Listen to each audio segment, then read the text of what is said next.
This is very important point, very very important point. अब आप यहाँ पे देखिए कि जब आप बाहर निकलेंगे ना तो पीपल विल बी लाइक, अरे तुम मुस्लिम वुमेन, तुम्हें ये करना पड़ता है वो करना पड़ता है, तुम बहुत ऑपरेस्ड हो। ठीक है, अच्छा हम ऑपरेस्ड हैं क्यों? क्योंकि हम कवर करते हैं। अब यहाँ पे वो कहते हैं कि ऑपरेशन का उल्टा हो गया फ्रीडम। तो फ्रीडम क्या है? फ्रीडम ये है कि आप जो चाहे वो मर्जी आए वो कपड़े पहनो। अच्छा कहेंगे वो ये कि अच्छा, लेकिन वो मर्जी वाले कपड़े क्या कहते हैं? उसको वो शॉर्ट्स में बदल देते हैं। The more revealing the more beautiful. कि उन्होंने, अब वेस्ट में क्या होता है, ये सारे बड़े बड़े ब्रांड है, क्रिश्चियन डियोर आपने नाम सुना होगा, शनेल है, डॉल्स एंड गबाना है, गुची है, ओके। ये सारे मतलब टॉप मोस्ट ब्रांड है, वर्साचे है, मैक्वीन है, दीज आर मतलब top most brand of the world, okay. उसका नाम चलता है लिटरली, ठीक है। वहां पे जो डिजाइनर्स है ना, जो वुमेन के लिए कपड़े डिजाइन करते हैं वो है मेल।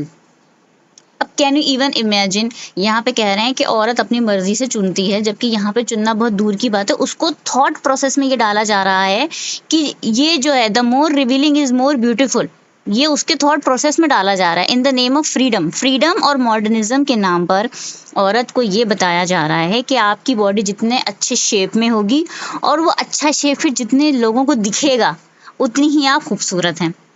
अब आप यहाँ पे देखो, वुमेन की स्लेवरी का तो आलम ये है कि बड़े बड़े ब्रांड के जो डिजाइनर्स होते हैं ना, वो भी मेल होते हैं। तो एक मर्द डिसाइड करता है कि औरत को क्या कपड़े पहनने चाहिए, लेटेस्ट ट्रेंड और फैशन में कौन से कपड़े हों। तो वो मर्द डिसाइड करता है कि वो कट कहाँ पे हो, वहां पे टाइट कहाँ से हो और ढीला कहाँ से हो, उसका शेप क्या हो, उसका साइज क्या हो, वो कितना शॉर्ट हो, कितना लॉन्ग हो, कितनी लंबी उसमें कट डली हुई हो, उसकी कमर कहाँ से एंगल से दिखे, तो उसके चेस्ट का कौन सा पार्ट किस एंगल से दिखे कि और रिवीलिंग और अपीलिंग सी हो जाए और अट्रैक्टिव वो दिखे। तो आप ये देखो, ये ऑफ शोल्डर से लेके जिसमें पूरी कमर दिख रही है, बैकलेस जो होते हैं, या जितने भी डिजाइन ऑफ ड्रेसेस हैं, ये सब एक मेल बना रहा होता है फॉर द फीमेल। और उसको परोसा किस नाम पे जाता है कि ये आपकी आज़ादी है, ये आपकी फ्रीडम है कि आप अपनी मर्जी से इतने बड़े बड़े ब्रांड्स लेके पहनो, और जो खुशी खुशी उसे पहन रही हैं और कह रही हैं कि मतलब हम इसमें खूबसूरत लग रहे हैं।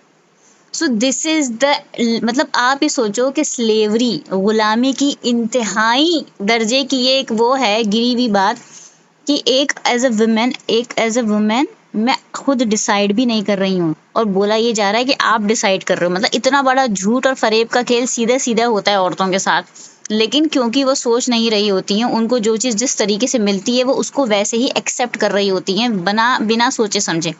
वरना क्या मतलब, एक मेल डिजाइनर क्यों डिसाइड करा? तो क्योंकि मर्द को जिस तरीके से औरत को देखना है, या मर्द को औरत जिस तरीके से ज्यादा अट्रैक्टिव लग रही है, वो डिजाइनर सारे उसी तरीके से उनकी ड्रेसेस डिजाइन कर रहे होते हैं।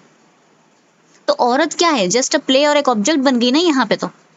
और यही उसीलिए उनको इस्लाम से मसला हो जाता है, क्योंकि इस्लाम में क्या होता है, मर्द जो चाह रहा है ना औरत से, औरत वो नहीं कर रही है, औरत वो कर रही है जो अल्लाह चाह रहा है उससे। तो यहाँ पे औरत की अथॉरिटी को सीधा सीधा चैलेंज है, क्योंकि हम अल्लाह की सुन रहे हैं, मर्द की नहीं सुन रहे हैं। तो इसीलिए यहाँ पे उसको चैलेंज हो जाता है, और वो कह देता है कि ये तो बेकार रिलीजन है और तुम इसकी कहाँ सुन रही हो, हमारी सुनो, हम तुम्हें आज़ादी के नाम पे ये देंगे। बट वो आज़ादी के नाम पे कुछ नहीं कर रहे होते हैं। आज़ादी के नाम पे या तो वो उनके कपड़े उतरवाएंगे, नेक्स्ट लेवल पे जो करेंगे वो उनको ऐसी जगह पे प्लेस करेंगे जहां से उनको तस्कीन मिले, या फिर मतलब उनको देख के आई टॉनिक टाइप से चीज़ होती है ना, जो उनसे बात करने में या तो मज़ा आने लगे, या उनसे इररिलेवेंट वो बातें कर सकें, उनसे ना अपनी अपनी मतलब अपने टॉपिक्स को लेके वो बातें कर सकें, या जिससे उनका जिसमें फ़ायदा हो रहा हो। ठीक है, वरना आज तक की जो वुमेन है ना, वो सेम वेज मतलब एक ही काम के लिए एक सैलरी के लिए कॉम्पीट कर रही है। मतलब आज तक उसका रोना यही है आजकल की मॉडर्न वुमेन का, कि उसको सेम काम है, एक मर्द और औरत सेम पोस्ट पे भी होंगे ना, तब भी दोनों की सैलरी में डिफरेंस होता है। औरत को कम पैसा मिलता है, आदमी को ज्यादा मिलता है। तो एक औरत को इस पर तो लड़ना पड़ रहा है, फिर वो किस चीज की आजादी दे रहे हैं? अगर तुम्हें रियल आजादी देनी होती तो जो वर्क प्लेस पे जो औरतों को रख रहे हो आप, तो आपको उनको वेजेस भी सेम तो बल्कि ज्यादा दो। आप तो आजादी दे रहे हो ना उनको, आपको उनको अपलिफ्टमेंट करना है, एम्पावर करना है, तो आप उनको ज्यादा सैलरीज दो सेम वेजेस पे। बट आप सैलरी तो मेल को ही ज्यादा दे रहे हो, और इन फेमिनिस्ट से लेके हर एक वुमेन को इसके लिए लड़ना पड़ रहा होता है। वो कह रही होती कि हमें सेम वेज नहीं मिलता, हमें सेम सैलरीज नहीं मिलती, हमारे बेनिफिट्स वो नहीं हो पा रहे। तो अब आप यहाँ तो देखो ना, जहाँ पे एम्पावर करना चाहिए वहां तो आप फिर नहीं कर रहे हो, फिर आप एम्पावरमेंट के नाम पे कर क्या रहे हो उनके साथ? तो ये हाल हुआ है औरत का। तो इस कदर मतलब उसका जो सोशली जो उसको वो करा जा रहा है ना, मतलब दबाया जा रहा है, and women themselves don't know about it. सबसे बड़ी बात ये